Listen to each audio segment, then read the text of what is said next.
Hey guys, welcome to the first Shout Loud podcast. I'm here with Jack and Adam from Arcane Roots. Hey, the first. It's the first, yeah. We usually do the YouTube interviews, but today we don't have the camera equipment, so we're going to do it this way. Yeah, it's a podcast. To be the first. Yes, Absolutely. you are indeed. So you've already played 3 gigs, Hamburg, Cologne, and Amsterdam. Correct. How's the tour been so far, and have there been any problems, any improvements? Any problems? Crikey. You know what? It's been, so far, tremendous highs and tremendous lows. So everything that could have gone wrong in terms of our gear, our van, our life has.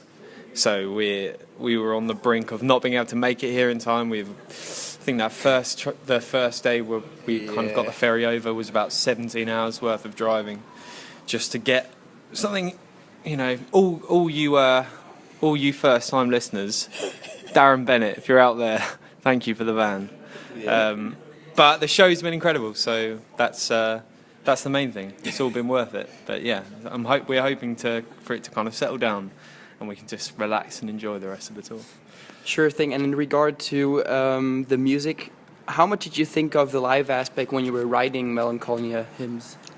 I think it was a prime focus, actually. I think before we've written songs with the live element necessarily not being in mind, so a lot of our older songs are quite angular and quite jerky, and nothing to really for the crowd to get their teeth into, nothing to hook onto. So this latest record, with our latest songwriting, we've definitely thought about putting ourselves in the audience's shoes, and to just make it more of a show, more of a thing for the crowd. Yeah, and since the album veers more towards the electronic side, what made you embrace this new style of playing? And if you can speak for Andrew, how did it feel for him to start playing the piano, for example? Well, that, like you just said, that was actually how it all started, is that Andrew had a few songs that he'd written on the piano that he'd been keeping to himself because he wasn't really sure if they were Arcane Roots songs. That was in inverted commas, obviously you can't see that. But yeah, he sent us the songs and we really liked it, and the whole team really liked it, and it was just a slow kind of gradual progression from there.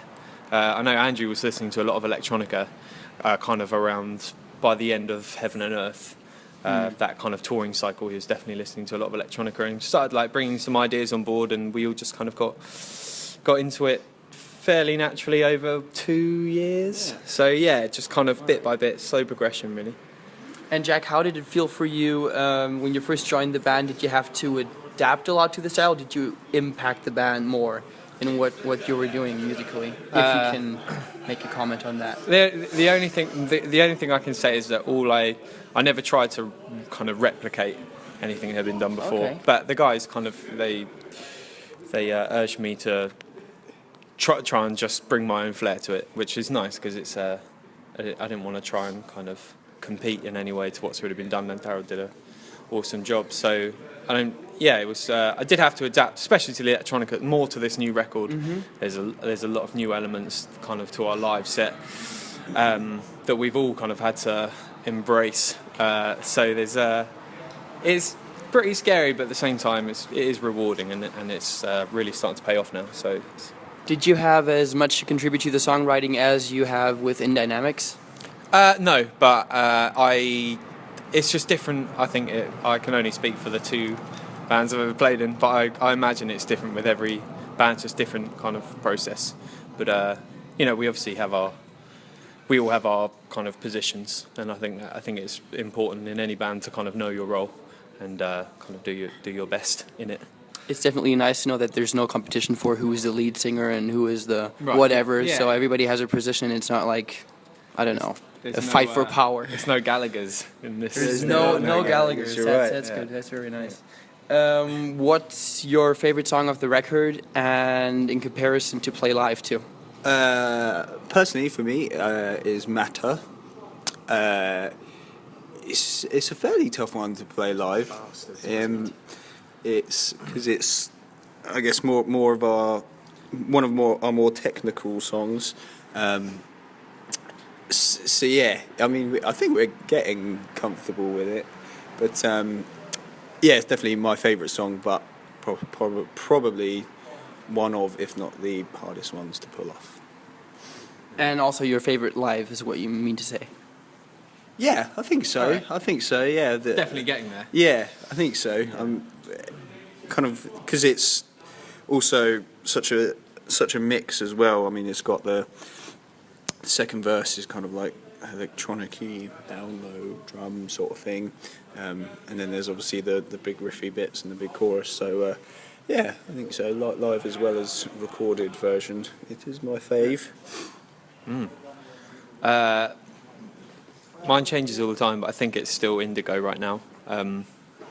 That was definitely like really a kind of enjoyable moment in the studio when we wrote it, because that song had been in maybe 5 or 6 different versions of it, and it was constantly progressing until we got to the point where we weren't sure what to do, and then we essentially rewrote the whole song bar Adam's kind of a basic idea behind it on the bass, and then we kind of redid it. And I think that that's like one of the biggest kind of achievements I think through that for that recording process, is getting that song down.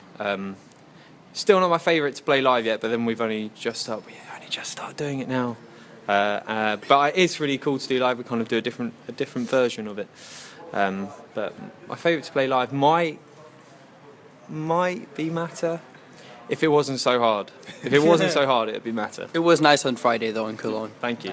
It was terrifying on Friday, but thank you very much. Speaking of scratching material and ideas, was it more frustrating or motivating for you to rewrite? Like, you had 300 samples or demos is what I read somewhere online, that you made a statement that you had lots of demos and you rewrote them all because you weren't happy yet, and you spent about 2 years making the album. Yeah, I guess there's kind of, if you've got that much work to pull from, there is an element of frustration trying to, separate the wheat from the chaff, as we would say. I don't know if you've got that saying over here. No, I understand. Right. It's the same in German. Oh, is it? Spreu vom Weizen trennen.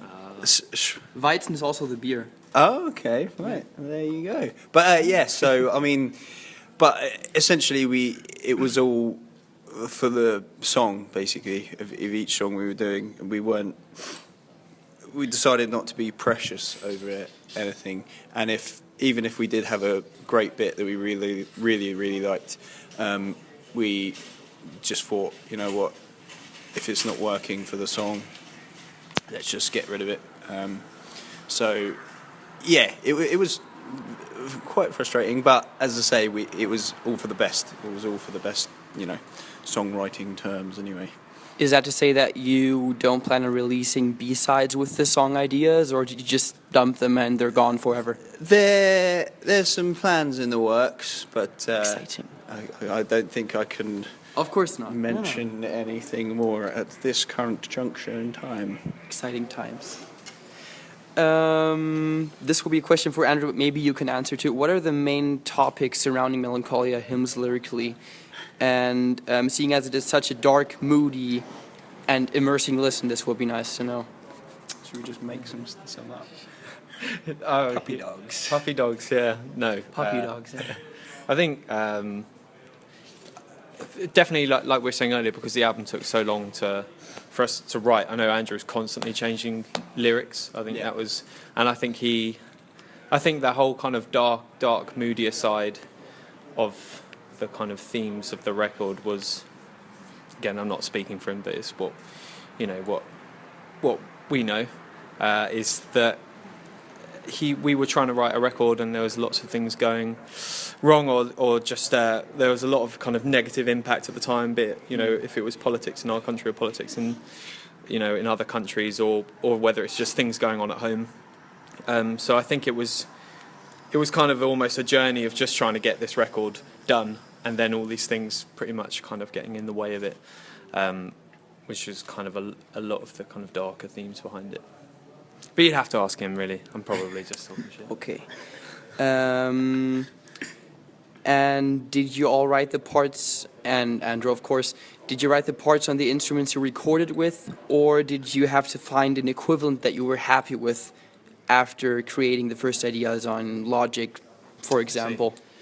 So pretty much everything, so all the synths were done pretty much were made up. So the sounds were made for the synths was made by Andrew on either his Prophet, his Dave Smith Prophet, or be it the Dopfer. He's got kind of a modular system going there. So it was a lot of hours.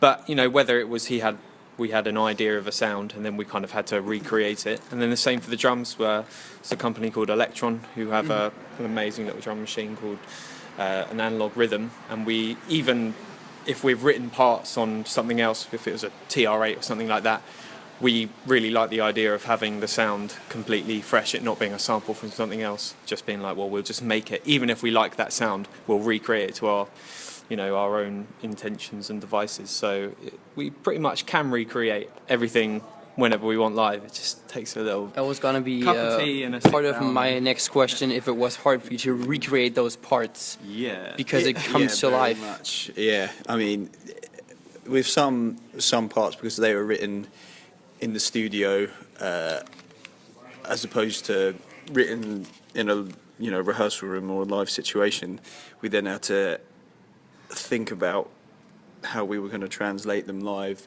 But I think that was part of this.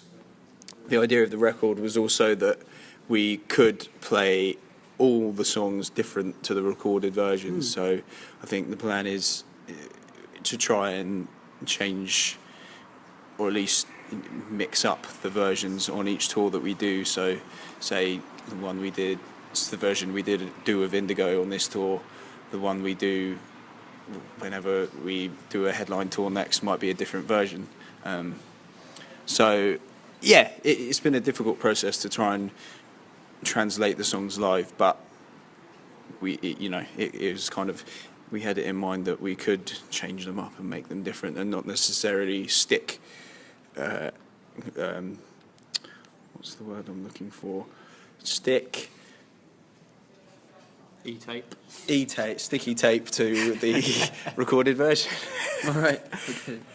I'm going to think of that word. When you're going to... We'll have to next email it to you. question. Next question that Jack answers, I'm going to interrupt with the word that I was thinking. All right. How did it feel for you to develop a thought-through light show? Is it the first time you did this? Because as I remember, it's your own lighting rig and the concept was your own, and you didn't have... Yeah, so I think the whole kind of idea of touring with your own lighting rig you guys have had for a while now, but it's kind of recently we've been the idea in mind, knowing that we can basically program what we want so the lighting can perfectly match the songs we're playing. That's the best part about it, is that we can constantly change it. So it just takes a laptop and sit down, and we can if we have an idea or if we want to change a bit of the song, then we can kind of adapt that to the lights. So yeah, it's ever changing, but I think it's the lighting rig's been building tour by tour. But it's definitely the best outcome is this tour. Like, we're super happy with it. We only really got to see how it looked last night because we had some. Looking forward to that. Yeah, mate. Yeah. Absolutely. Me too. Yes. And last question: if you had to describe your sound to a new fan, what would you say in 3 words?